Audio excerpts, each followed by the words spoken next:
Hey, welcome to Graphic Policy Television, GPTV. I'm Brad. It's a new week of comics, and in my hands is one of those releases. It's Warhammer 40,000. Marneus Calgar, #1. Yes, Games Workshop's miniature tabletop war game has come to Marvel Comics. It's been previously published by Titan Comics, before that Black Library.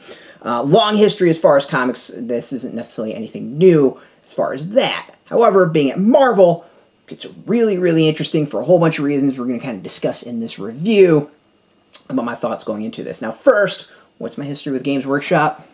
I got my Nurgle King t-shirt on, working on a nice Death Guard army. I've been playing Warhammer 40k, specifically Warhammer 40k. It's actually a game I started off with for probably about 25 years. I actually worked for GW for a little while.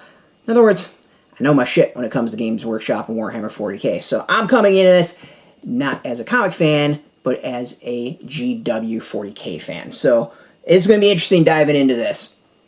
Alright, so we're going to start with it just moving to Marvel. Marvel getting the license for GW products is really, really interesting. First, it's not really a match you would think of. Marvel's been kind of going into more licensed stuff. This isn't totally surprising. They grabbed the stuff from Robert E. Howard. But Games Workshop, let's say one of their mottos is about the grim, dark nature of the world. I mean, this is a universe where the Emperor sits on a golden throne and just devours tens of thousands of psychers. So it's his essence can continue, and he can be guiding light for the Imperium, which is just really a giant fascist militaristic organization. Demons beset the world, you know, things bursting out of chests, people oozing and turning to sludge. Like, this is grim, dark, adult, not something I generally associate with the House of Mouse and Marvel. So, it coming to Marvel, I'll be completely honest, a little nervous about it. You know, the not quite a match I would think of when it comes to content. However, Disney seems to be making some slight moves to get into more mature stuff when it comes to Marvel. They moved over the Alien and Predator property, which were Fox properties. Disney bought Fox from Dark Horse to Marvel. Not too surprising on that one. Not really surprising at all. That eventually would happen. And then, of course, they've got the Robert E. Howard Conan, and Conan's got a long history with Marvel. So it's not Marvel. It's not that Marvel hasn't done mature comics. It's just under Disney, it hasn't quite done it. And I'm going to go with Games Workshop does a level of dark and grimdark that Marvel has not produced. We're talking like three-breasted demons torturing human beings and flaying them. Think like Hellraiser level of twisted. If and Marvel's done some crazy stuff in the past, pre-Disney. So they've got it in them. It's just not something I would associate with Disney, I think is really comes down to. Marvel, Disney. That's really is the line. So I went into this being a little nervous. The other is the cover. The cover is decent. If this was just any generic Space Marine battle, I would be totally fine with it. But again, doesn't quite fit that grim, dark art style that I would expect from Games Workshop. GW's art is pretty crazy. Like, it's up there in that level of like Frazetta of iconic for me. You know, I can look at something and go, oh yeah, no, that's a Blanche art or design or whatever. It tends to be like very gothic in skulls, and think like Frazetta meets Geiger is kind of the way I would think of to describe it for people to kind of give the general aesthetic.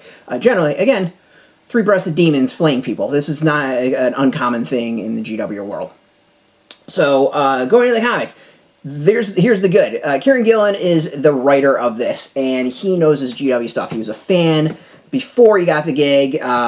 He talked about it on Twitter and stuff like that. So this is a person who knows Games Workshop, which is a good thing. On art is Jacen Burrows, Tartaglia is the colorist, Clayton Cowles the letterer. We're going to get to the story. So Marneus Calgar. Who's Marneus Calgar? Marneus Calgar is the Lord Commander of the Ultramarines. Ultramarines are the Boy Scout Space Marines for the Emperor, the Imperium of Man.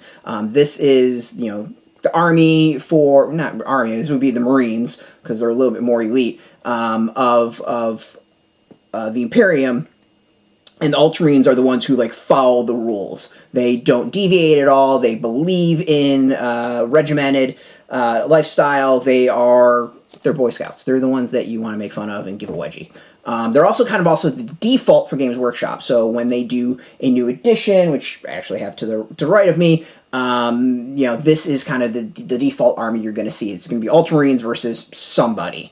Every once in a while they deviate, but Ultramarines they always kind of come back to. It was like the first real army they put together, and from there it's gone for that. So Marneus is the badass leader of this force. Space Marines, Space Marines are Space Marines. You pretty much got that concept. So this is a story that kind of bounces between the current, present time, and his past. The past is actually the really interesting stuff, is that this is something that hasn't been explored by this character.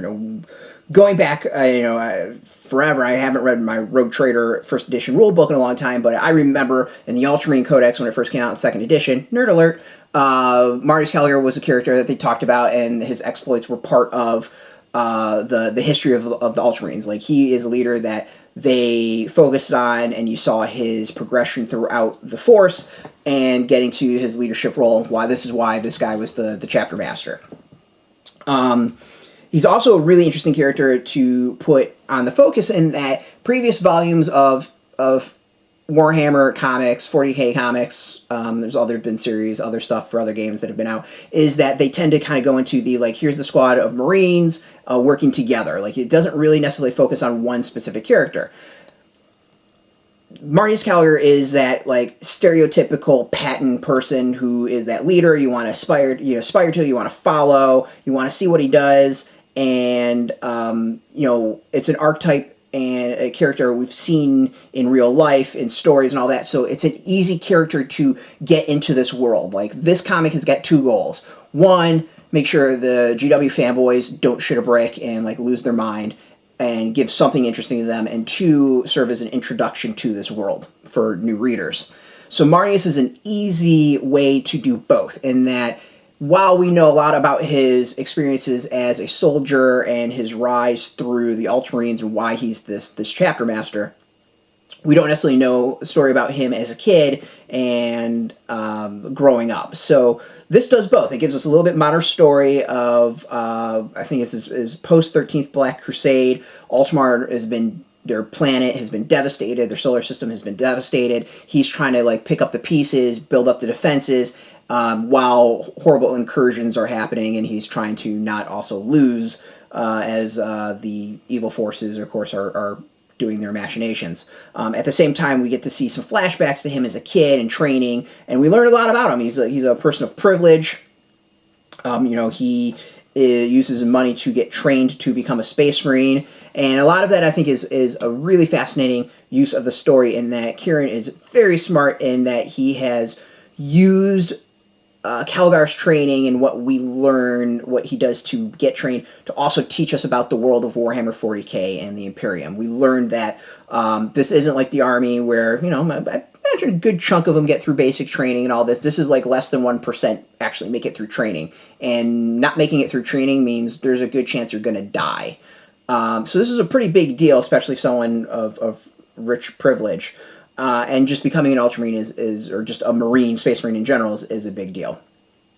So it kind of takes us through the training, introduces him, introduces his friends, gives us some side characters for him to know. It's very intelligently done, introducing this world, introducing this character, giving us more depth of the character to people who might already know the character. I got to give kudos to that. Really, really smart writing.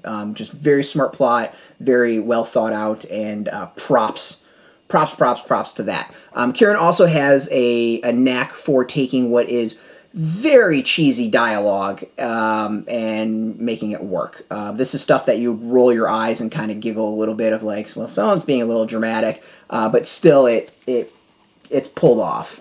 There's a speech towards the end that Calgar goes, "Perhaps, but to defeat your foe you must know their goals. There is more afoot here." It's pretty cheesy writing, but it works. It really works because of the character, the situation, what's going on, and I didn't find myself groaning, which is good. And then this kind of writing is pretty regular in the GW world, so you kind of get used to it, and I probably have a little bit of leeway on that, of being accepting of it. But yeah, it flows. Like, it's silly, it flows. The other is, right away, he basically addresses, him and Jacen Burrows addresses the violent aspect. The opening of the comic, literally the first page, is giving some characteristics to a bullet as it flies through the air and just explodes the enemy. So we see top of somebody blow up in an explosion. Is it quite the level of the grimdark of GW? No, but it also is kind of a line of like, hey, we're willing to go up to a pretty high level to just butcher people and show death and destruction and all that. So, props to them in that. Like, I think a lot of my issues or my worries going into the first comic were addressed and addressed really, really well. So, props. The art, on the other hand, to me is a little inconsistent. It's not bad.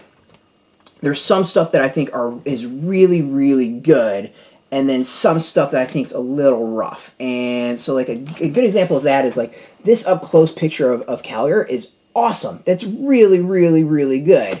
But then you get, you know, the panel underneath, which is a little bit more cartoony.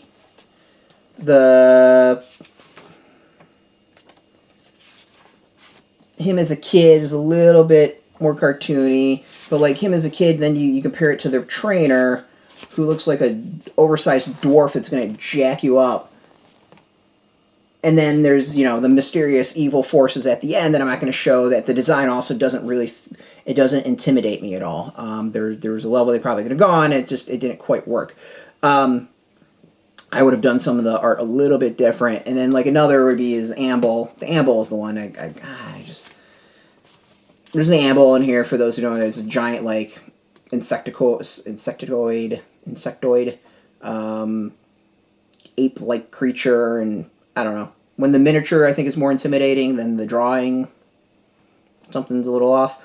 So to me, the art is a little hit and miss. It's not bad, though. There is stuff that's really good, and I think a great example for me is them coming off their Thunderhawk. I think it's the Thunderhawk they go in to like just start laying waste to heretics, and the art's pretty solid. You know, it's not maybe to some of the levels that I expect in a GW rule book, but it's pretty good, and I actually think the details that they've got down is pretty good. The Honor Guard is good. You know, we see the good details of the troops coming out, their markings, all stuff like that. Like there's a lot there that's GW geeks like me will appreciate. So, you know, for me, the art it's good. There's just a little... It's not quite as grimdark that I would like to go, but again, it's not bad. So, if you're into sci-fi, you'll probably dig this series. If you're into Games Workshop, this is one that you're going to want to pick up, or you care about Smurfs, aka Ultramarines, you're going to want to pick up this series because it does give some history on Marneus Calgar. It's a good comic. It's really good. I think it's a solid... licensed comic, in that a lot of licensed comics aren't good. It's like well above that. It's a great read. It's entertaining. It does everything it's supposed to, and I recommend it. And I can't wait to see where it all goes and what GW and Marvel does next as far as their comic books. I'm hoping for a little Age of Sigmar. I'm really hoping for some Blood Bowl. I think fantasy football with a lot of violence. And there's just a lot of stuff they can mine for the series and the properties as a whole. So this is this good start for what will hopefully be a fairly long relationship and friendship. So yeah, you know, if you are into this, very long video. I think I can go on for a very long time talking about the issue and GW as a whole. You can go, there's links beneath this video where you can go put in your zip code and it'll tell the shops near you. Go support your local shops.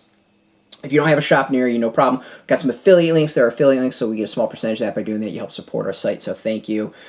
Just watching this video, you support us. I appreciate it. If you are into Games Workshop, if you're into the tabletop games miniatures, you should go check out our sister site, BoardGameToday.com.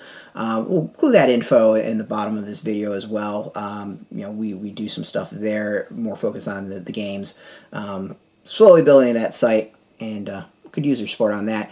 And yeah, if you're into comics, if you are into Marvel, check us out every single day at graphicpolicy.com. We're on Twitter, Facebook, YouTube, Tumblr, all at Graphic Policy, keeping it nice and consistent. So until next time, keep reading those comics, and for the Emperor!